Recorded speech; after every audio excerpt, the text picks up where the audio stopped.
Childhood and growing up विषय में आज हम समूह के प्रकार यानी टाइप्स ऑफ ग्रुप्स के बारे में जानेंगे कि समूह कितने प्रकार के होते हैं। समूह को दो भागों में बांटा जा सकता है, यानी स्वाभाविक समूह और कृत्रिम समूह। स्वाभाविक समूह यानी नेचुरल ग्रुप्स प्राइमरी ग्रुप्स भी कहा जाता है, यानी स्वाभाविक समूह को प्राथमिक समूह भी कहा जाता है। इस प्रकार के समूह अनिवार्य सदस्यता वाले होते हैं, यानी ये जो समूह हैं स्वाभाविक समूह, इसमें सभी जो लोग हैं उनकी अनिवार्य सदस्यता होती है। मतलब व्यक्ति स्वाभाविक ढंग से ही समूह का सदस्य बन जाता है, यानी स्वाभाविक तरीके से ही वह समूह का सदस्य बन जाता है। जैसे परिवार, राज्य, राष्ट्र आदि स्वाभाविक समूह के उदाहरण हैं, यानी फैमिली, स्टेट, नेशनल, ये जो सभी हैं ये सब नेचुरल ग्रुप्स हैं। दूसरा है कृत्रिम समूह यानी formal groups.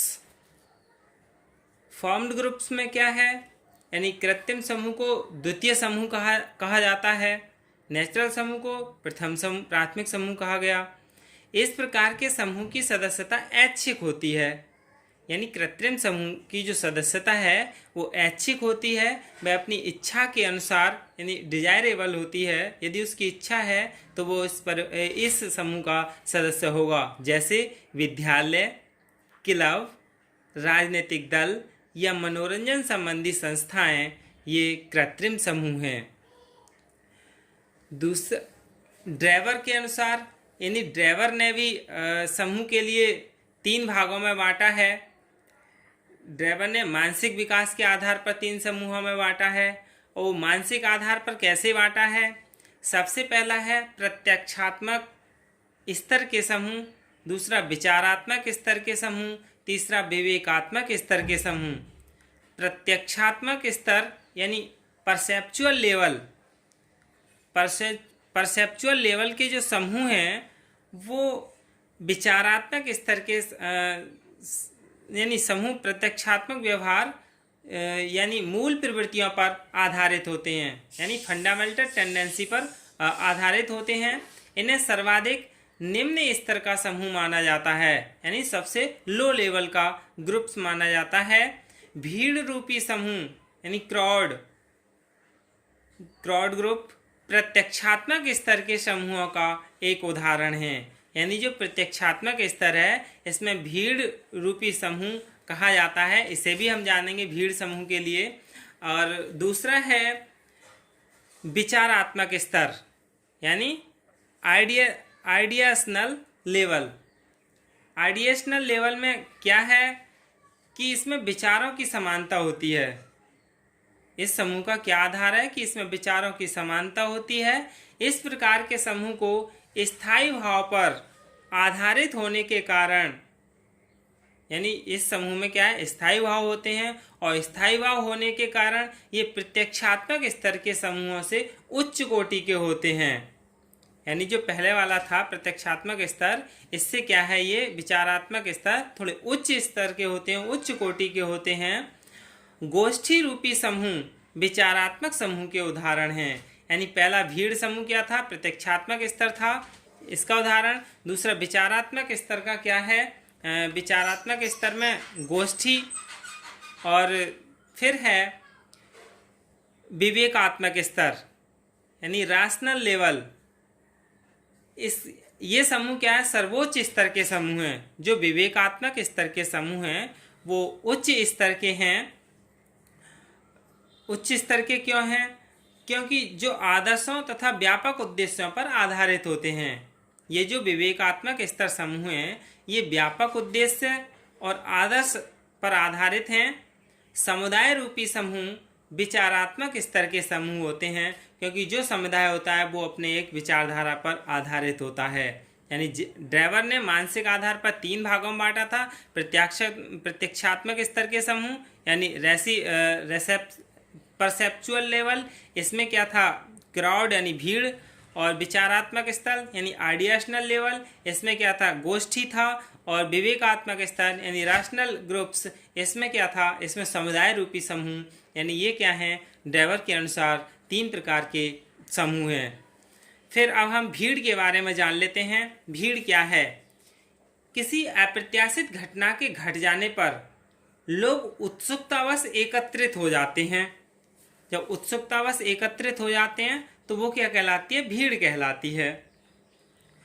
When an unexpected event happens, people gather eagerly, which the crowd calls.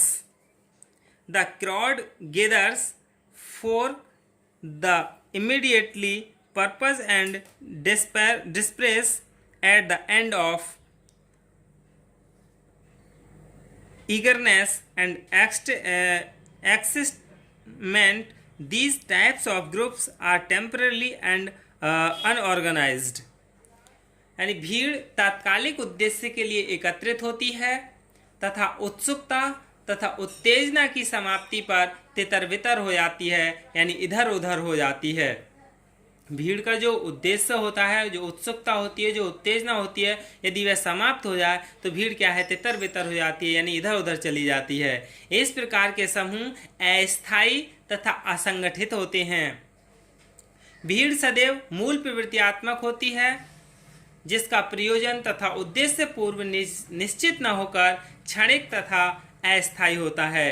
स्पष्ट है कि भीड़ एक अस्थायी समूह है जो किसी सामान्य उत्सुकता, जिज्ञासा तथा उत्तेजना के कारण स्वतः बन जाता है तथा कुछ ही समय के उपरांत समाप्त हो जाती है। जैसे कहीं भीड़ हो जाए तो लोग उत्सुकतावश एकत्रित हो जाते हैं, जब उनकी उत्सुकता समाप्त हो जाती है तो क्या भीड़ इधर उधर चली जाती है। दूसरा है गोष्ठी यानी क्लब। गोष्ठी भीड़ की अपेक्षा अधिक स्थायी तथा पूर्व नियोजित होती है, यानी the workshop is more permanent and pre-planned than the crowd. The objectives of the seminar are decided in advance. Depending on the purpose, these can be many types of seminars such as declaration related to literature, music, art, sport, entertainment, political, religion and business. यानी गोष्ठी पूर्व नियोजित होती है, स्थायी होती है और इसके उद्देश्यों का निर्धारण पहले से ही कर लिया जाता है। प्रयोजन के अनुरूप गोष्ठी कई प्रकार की हो सकती है, जैसे साहित्य, संगीत, कला, खेल, मनोरंजन, राजनीति, धर्म, व्यापार आदि से संबंधित गोष्ठियां हो सकती हैं। एक गोष्ठी के सभी सदस्य होते हैं। एक व्यक्ति अनेक गोष्ठियों का सदस्य हो सकता है। गोष्ठी अधिक स्थायी, सुदृढ़ और प्रयोजनात्मक होती है। और इसमें दूसरा क्या है, इसके बाद समुदाय। समुदाय में क्या है, समुदाय समूह की उच्चतम श्रेणी है। समुदाय के उद्देश्य व्यापक होते हैं। समुदाय में व्यक्ति हित, समाज हित तथा जनहित में समन्वय होता है, यानी समुदाय के सदस्य समुदायों के आदर्शों की रक्षा करना अपना परम कर्तव्य मानते हैं। यही क्या हैं, समूह के प्रकार हैं। धन्यवाद।